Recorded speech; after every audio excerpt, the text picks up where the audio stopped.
So, um, I one of the things that I've discussed a few times, it's more of a principle that I've shared, and I tend to share it a lot. And it's maybe because I don't have um, a better example of the same equivalence, but it's the example of Saul when he is commanded by the Lord to slay the Amalekites.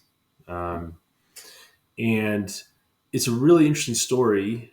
And I also talked about this in my book, Feasting Upon the Words of Christ.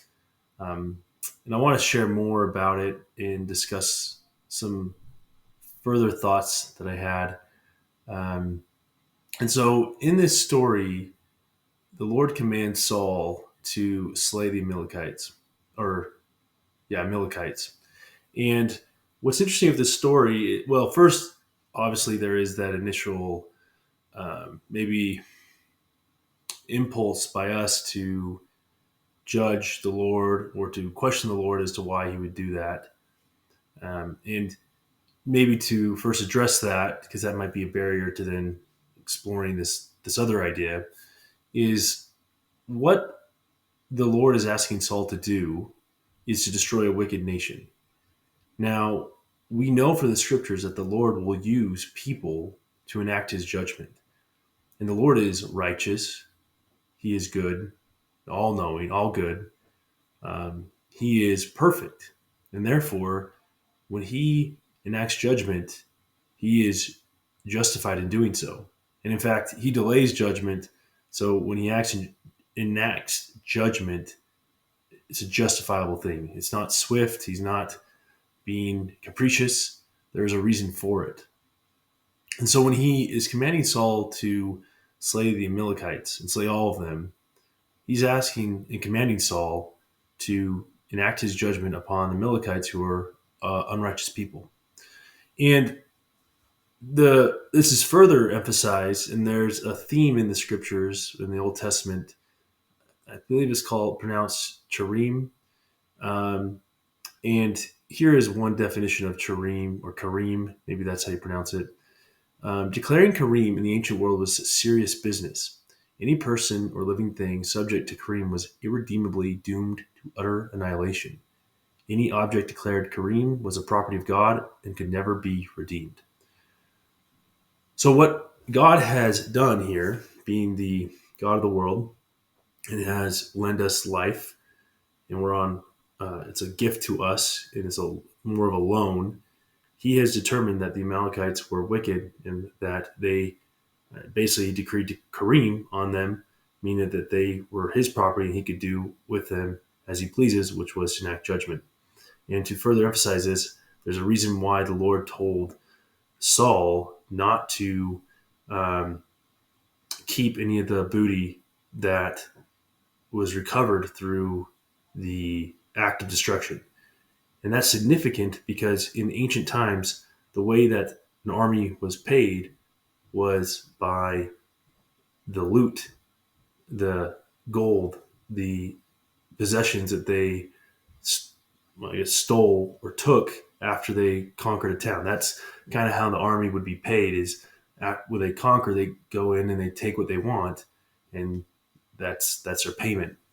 But in this case, the Lord doesn't do that. He actually tells them not to take anything, and the reason being is because this is a sacred mission. They are not doing this to exert power over the Amalekites, but rather um, they are carrying out a sacred duty to enact judgment, and that must be respected. And it cannot be something done for personal gain. They are on the Lord's business, and therefore they must act accordingly.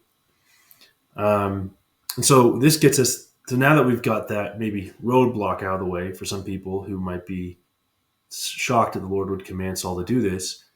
Um, the Lord again is doing this because the people are wicked, and the Lord is allowed to judge, and that's just, I guess, the way it is. And if they have a further problem, then I don't know if I can help you past that point. But anyways, so what the Lord commands is He commands an utter annihilation. And again, that might seem harsh, but remember when you think of sin as a contagion and the Amalekites are wicked, And the full destruction is what is needed so the wickedness doesn't spread further because they were so wicked. Um, you don't want that to. I mean, it's just seeped in so much. It's the sin, the iniquity, the perversions that it's best that people. It's actually a sign of mercy that they are removed. Otherwise, they would continue to live in a perverse way of life, contrary to God's commands, and would further condemn themselves. And so when we think about God killing everyone, women and children as well, it sounds harsh, but again, it's actually a sign of mercy so they don't grow up in a corrupt society and are living their lives full of false beliefs until the day they die. And also the harm it could cause others. And I'm sorry, I notice there's a glare on my glasses, and I don't think there's really a way around it unless I lift my head up. So back to what the Lord commands Saul to do. So the Lord commands Saul to kill everyone. And does he do that? No, he doesn't.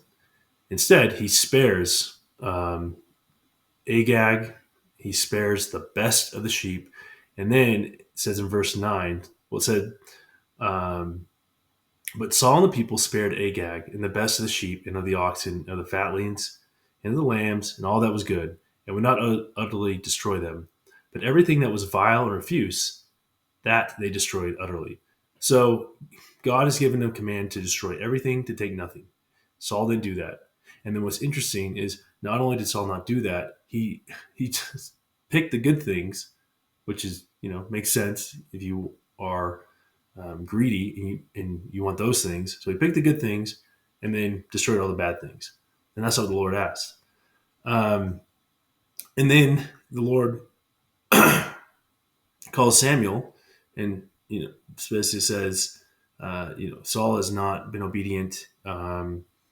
He is turned back from following me, has not performed my commandments, and you tell him that. And the Lord is basically, grieved and remorseful that he has called Saul, who is not honoring his commands. So anyway, so we scroll down. So Samuel confronts Saul and it tells him, you haven't obeyed the voice of the Lord. And Saul goes, what are you talking about? I have done everything you've asked. And then Samuel says, why do I hear the sounds of sheep? And then Saul uses that and says, well, I preserve those sheep to offer a sacrifice to the Lord. And then that's when we get the famous statement from Samuel is, the Lord doesn't demand sacrifice, but obedience. I think I said that right. I'm trying to find it. And so the whole point is that the Lord asked Saul to do something, and it was for the Lord's reason. Saul didn't do that. But the key thing is that Saul rationalized his actions. He knew he was not supposed to keep anything. The Lord was very clear on that. And yet Saul found a way to keep the good stuff. And his way he did that is he rationalized away because by breaking the Lord's commands and not killing everyone, he sinned. And so the way that Saul was able to avoid feeling the guilt of sin is he was able to rationalize it away. And he rationalized it away by saying, I'm going to give these things for sacrifice to the Lord. I've just saved this for the Lord. It's a sacrifice. And so that gave him a way to assuage his conscience, his guilt. He was doing what the Lord, that he was still obeying the Lord. Even though he didn't obey the Lord fully, he was doing the best. And I can now give this to the Lord, and everything's okay. And I really have oftentimes when I'm talking to people and I see them engaged in the same behavior, I kind of point this out. I say this is the Saul kind of delusion.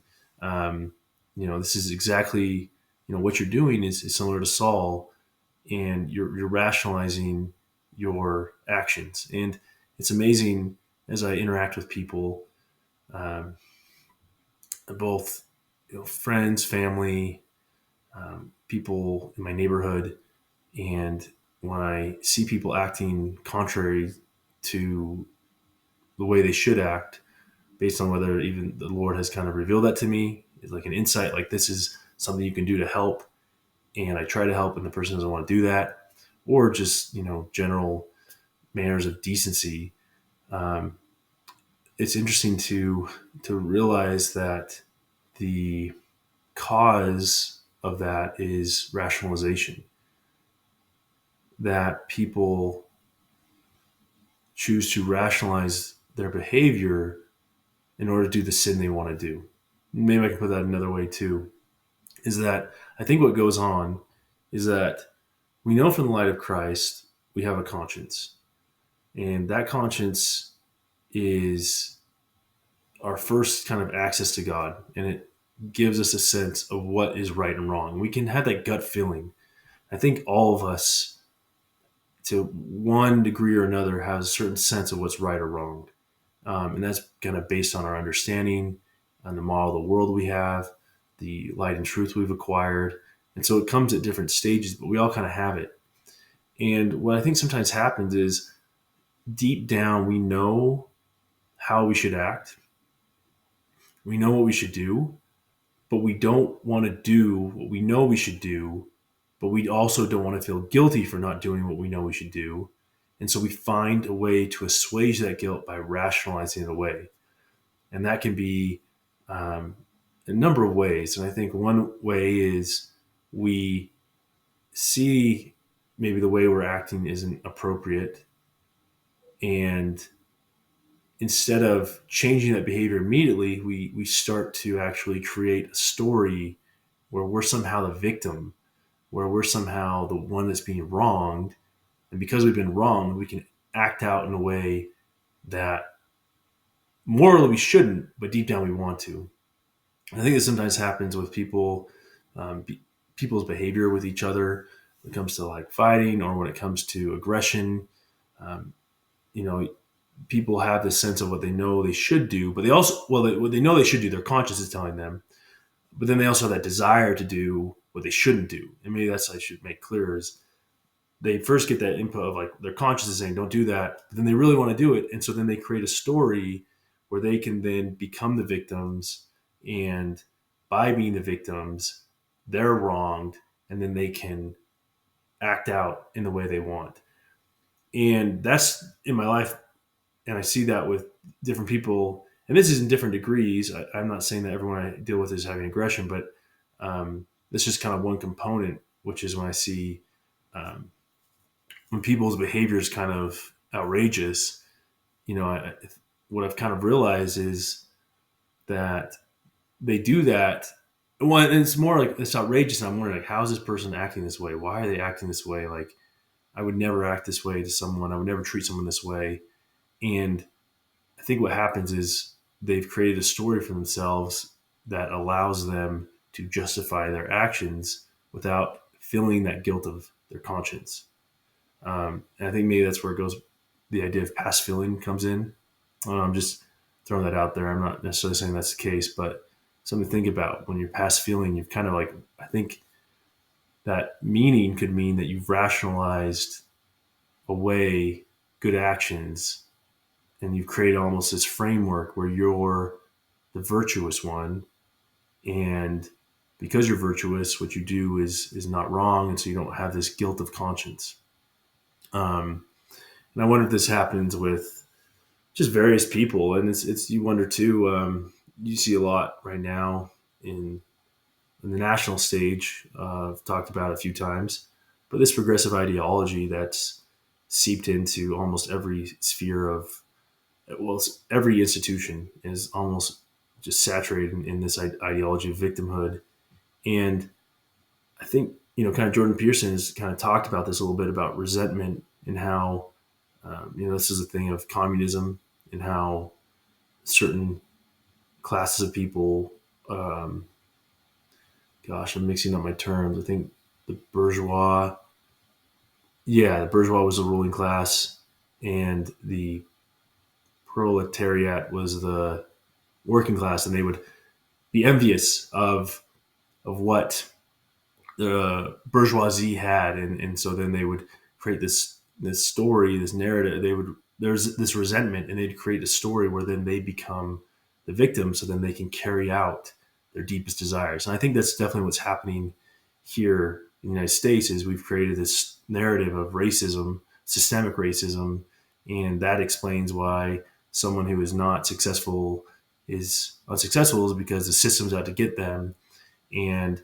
thereby they become the hero. And in that story, they can then, by being the hero, act out in ways that would normally be inappropriate because they don't feel the guilt. So that's one aspect. But I think another thing taking away as this video is kind of coming to an end is also looking at your life. I've talked a lot about obeying your conscience. I think that's a really valid thing, and I think that's some little thing that a lot of us can do to help us improve. But just look at, when you get a sense of what you know you should do you act on that, or do you find a way to rationalize that? Do you find a way to lessen the command, to lessen the instruction, the impression that you're having, in a way to make it more suitable to you? Do you do a Saul? Do you do something you know you shouldn't do, and so you've created a story saying, "Oh, it's not a big deal," or "Everyone does it," or "It's just, I'm having a hard time, and so I can act, act in this way," whether it be aggression or heavy drinking or treating people poorly or pornography or whatever list of bad behaviors people engage in. Um, you know, or you just rationalize it saying, "Oh, well, this is just, I had a rough day," or "People have been treating me poorly, so I can act this way," when you know deep down you shouldn't. Um, and so I encourage those listening is to pay attention to your conscience. And I think it's made clear in my other video, but also pay attention to whether you're rationalizing away what you should be doing and what you know you should do, and you just don't want to do it. Because if that's the case, and there's really nothing else except doing it, and you just have to find a way to desire doing the right thing. And I think that comes from prayer and from seeing the fruits of being good and the blessings it provides and the joy it provides. So hopefully that helps.